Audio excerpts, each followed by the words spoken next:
Hi there, beautiful soul.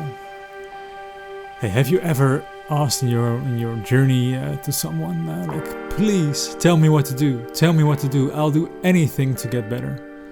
And then, maybe you've asked that. And I've gotten the question quite a lot. And I usually answer with, hey, have you tried emotional healing? And then the answer that I get is often, no, don't go there. I'll do anything but emotional healing. What do I have to do now? I'm like, emotional healing? So, it's quite funny, isn't it? So, why is emotional healing important in the healing journey? It's as well the 8th module in my recovery program. It's all about it. And it builds up progressively. So if you haven't checked it out, then you can go to my website. I put the links below to the alignment recovery program. And then the 8th module is emotional healing, which turns out to be the least popular module from the program. It's something that people do not really enjoy doing. So I'd like to debunk a lot of emotional healing myths and answer the question of why it is important. So first of all, when you suppress emotions, probably over a longer period of time because it becomes sort of a habit and you don't really notice that the emotions are there. And so maybe by the time you're 30, there's like 25 to 26 years of suppressed emotions in there. That sometimes means that from a particular emotion you haven't felt any since maybe when you were 2 years old, which is of course not natural. And there are a lot of scientific reports out there that shows that the link between emotional suppression and developing a disease. I won't go into the diseases right now, but there is a link that the more suppressed emotions, the more people get ill. I also think it's because of the lack of boundaries, because an emotion is a boundary. And if you don't know your boundary, you don't know where you're supposed to go. You don't know where you're supposed to be. So you're living a life you should not be living, of course. And Gabor Mate wrote a lot about boundaries and the link to diseases and how they can actually predict diseases in people's life. So those are two direct causes of disease related to emotions. Then indirect psychosomatic diseases. Psychosomatic disease is sort of like a distraction. So there is an emotion, but the ego, who wants to survive and who has built a personality around a persona that deals with life in a certain type of way, well, the ego sees the emotions as a death threat, because without it, of course, the ego, which was created to deal with the emotional wound, is not necessary at all.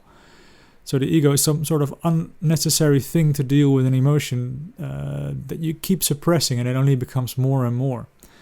So a psychosomatic distraction could be pain, could be fatigue, and there's a lot about in the TMS movement, for example, that suppressed anger turns into pain, like back pain, for example. But I've been reading a lot recently about suppressed fear turning into fatigue. So there is that one. Then another indirect thing is that coping strategies. I mean, if you don't want to deal with the emotion, you have to cope. You have to find a strategy to deal with it. So you're coping. And coping is stressful because you're like all the time in the fight or flight mechanism trying to get away from the feeling of the emotions. So stressful behavior becomes an addiction. Stress is related to the autonomic nervous system being dysregulated.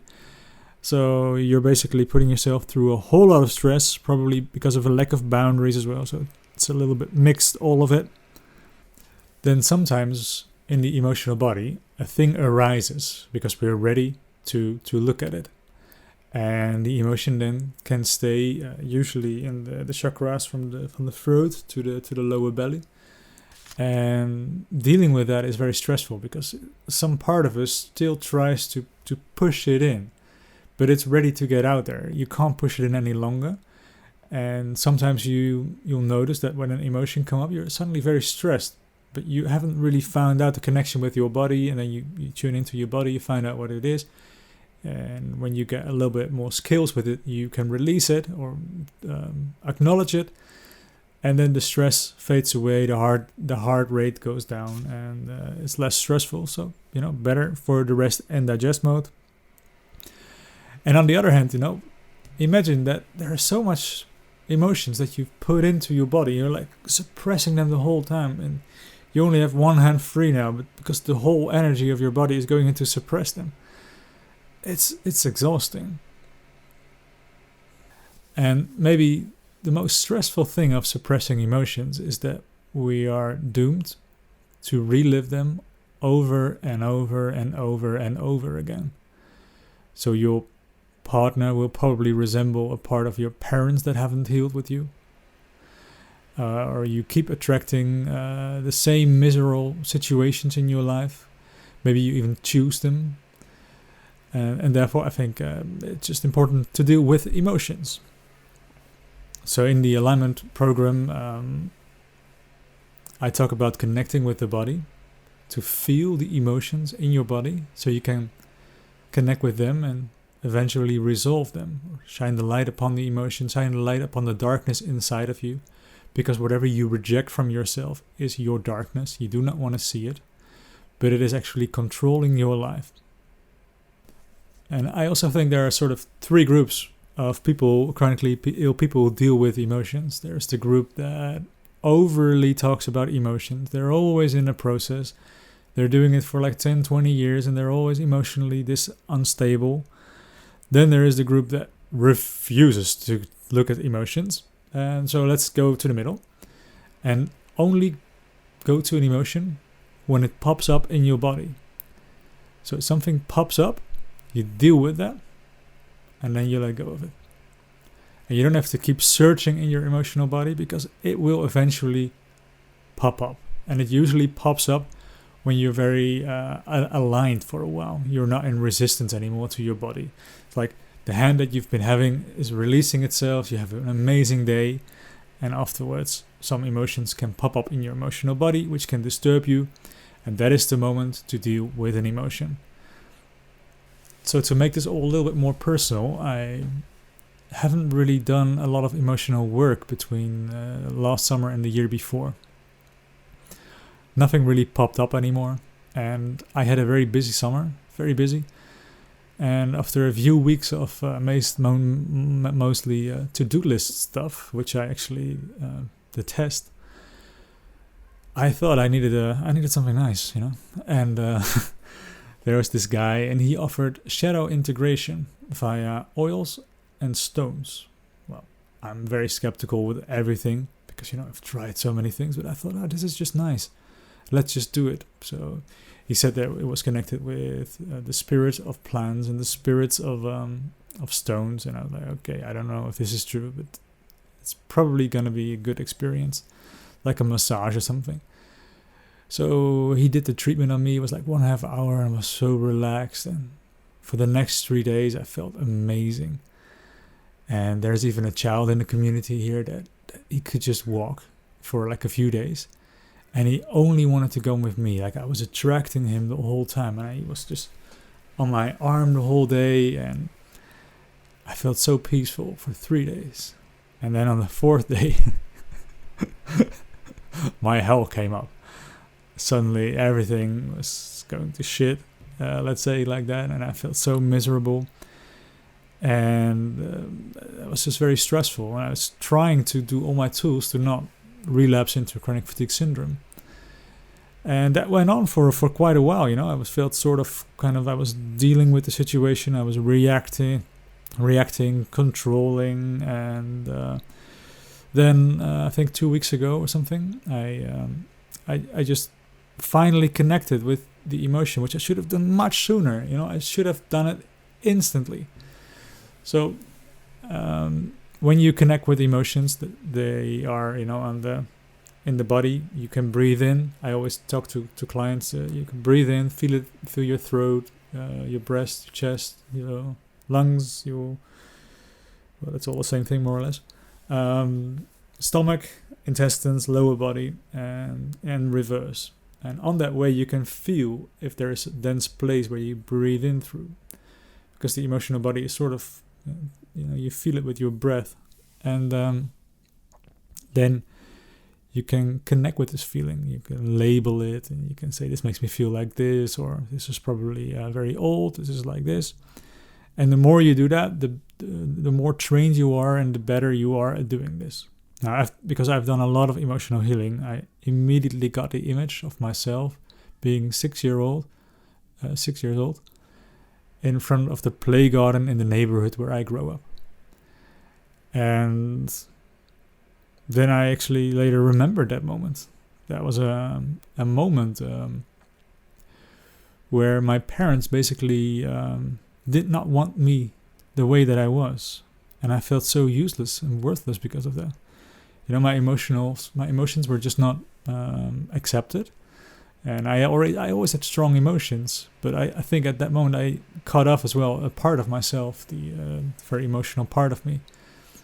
And all I wanted at that moment was to connect with someone, but I felt so lonely within for rejecting myself that I was afraid that nobody wanted to be my friend, because I think friends in childhood is important.